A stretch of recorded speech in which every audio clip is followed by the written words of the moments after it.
जय श्री कृष्णा। राधे राधे। आप सबको दिवाली की बहुत बहुत शुभकामनाएं। दिवाली का पर्व हिंदू धर्म में बहुत महत्वपूर्ण पर्व माना जाता है। इसे कार्तिक मास की अमावस्या को मनाया जाता है। दिवाली का मतलब होता है अंधकार पर प्रकाश की जीत। इस दिन घर में दीपों को सजाया जाता है, मिठाइयाँ बांटी जाती है और माँ लक्ष्मी जी और गणेश जी की पूजा की जाती है। कहा जाता है जहाँ दीप जलते हैं वहाँ लक्ष्मी जी का वास होता है। कहा जाता है कि इस दिन समुद्र मंथन से माँ लक्ष्मी जी प्रकट हुई थी। माँ लक्ष्मी धन, सुख और समृद्धि की देवी है, इसलिए इस दिन लोग लक्ष्मी जी और भगवान गणेश की पूजा करते हैं ताकि घर में हमेशा सुख, शांति और बरकत बनी रहे। शाम के समय घर में दीपक जलाकर माँ लक्ष्मी जी और भगवान गणेश की आराधना की जाती है। पहले गणेश जी की पूजा की जाती है, फिर माँ लक्ष्मी जी की पूजा की जाती है। लोग मानते हैं कि जिस घर में सच्चे मन से पूजा होती है वहाँ माँ लक्ष्मी जरूर आती है। आइए अब हम लक्ष्मी जी की कथा को प्रारंभ करते हैं। बहुत समय पहले की बात है। एक बार देवराज इंद्र अपने ऐश्वर्य के अहंकार में डूबे हुए थे। जब वे ऋषि दुर्वासा के सामने आए तो ऋषि ने उन्हें भगवान का प्रसाद स्वरूप एक फूलों की माला भेंट की।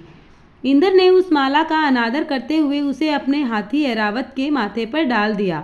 क्रोधित होकर ऋषि दुर्वासा ने इंद्र को यह श्राप दिया कि जिस ऐश्वर्य पर तुम इतना घमंड करते हो वह सारा ऐश्वर्य तुम खो दोगे, तुम श्रीहीन हो जाओगे। श्राप के कारण इंद्र और सभी देवता निर्बल, शक्तिहीन और धन वैभव से रहित हो गए।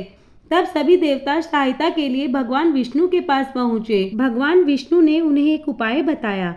क्षीर सागर का मंथन करो, जिससे अमृत और खोया हुआ ऐश्वर्य वापस मिल सकता है। यह काम अकेले देवताओं के बस का नहीं था, इसीलिए उन्होंने असुरों से संधि करके मंथन में सहयोग मांगा। मंथन के लिए मंदर पर्वत को मथनी बनाया गया।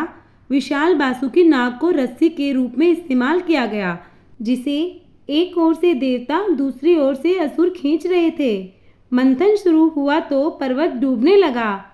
तब भगवान विष्णु ने कछुए का रूप धारण किया और अपनी पीठ पर पर्वत को संभाल लिया।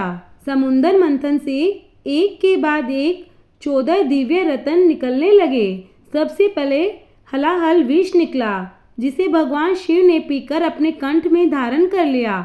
फिर कामधेनु गायें, उच्च श्रवा घोड़ा, ऐरावत हाथी, कौस्तुभ मणि, कल्प वृक्ष, अप्सराएं और वारुणी देवी निकले।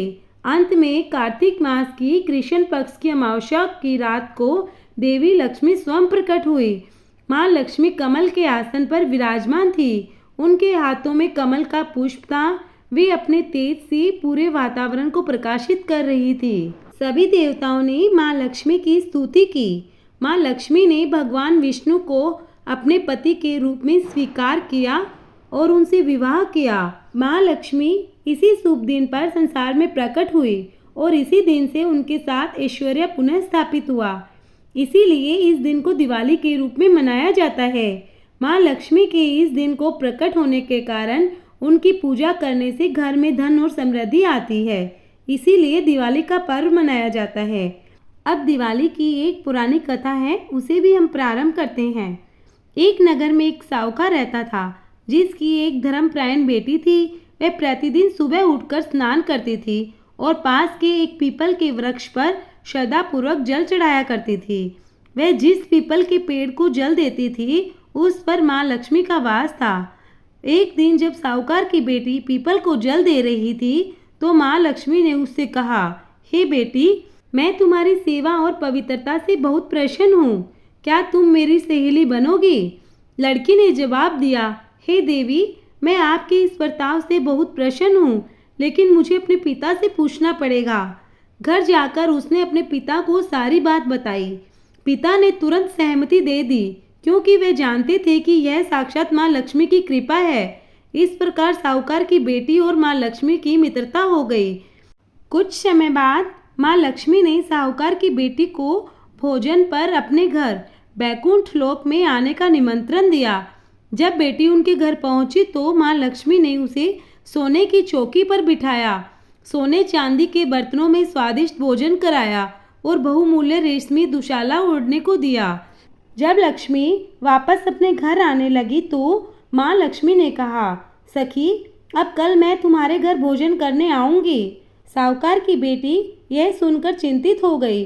उसने सोचा, मेरा घर तो उनके घर के सामने कुछ भी नहीं है, मैं उनका स्वागत कैसे करूंगी। उसने यह चिंता अपने पिता को बताई। पिता ने कहा, बेटी तुम चिंता मत करो, यह साक्षात माँ लक्ष्मी की कृपा है, तुम बस पूरी श्रद्धा और सफाई के साथ तैयारी करो। पिता की आज्ञा मानकर लड़की ने पूरे घर की अच्छी तरह से सफाई की, हर कोने को चमकाया और घर को दीपों से सजाया। अगले दिन जब माँ लक्ष्मी और उनके साथ भगवान गणेश उनके घर पधारे तो उन्होंने देखा कि घर पूरी तरह स्वच्छ और प्रेम पूर्वक सजा हुआ है। माँ लक्ष्मी के घर में कदम रखते ही साहूकार का साधारण घर भी तुरंत धन, सोने, चांदी और सुख संपत्ति से भर गया।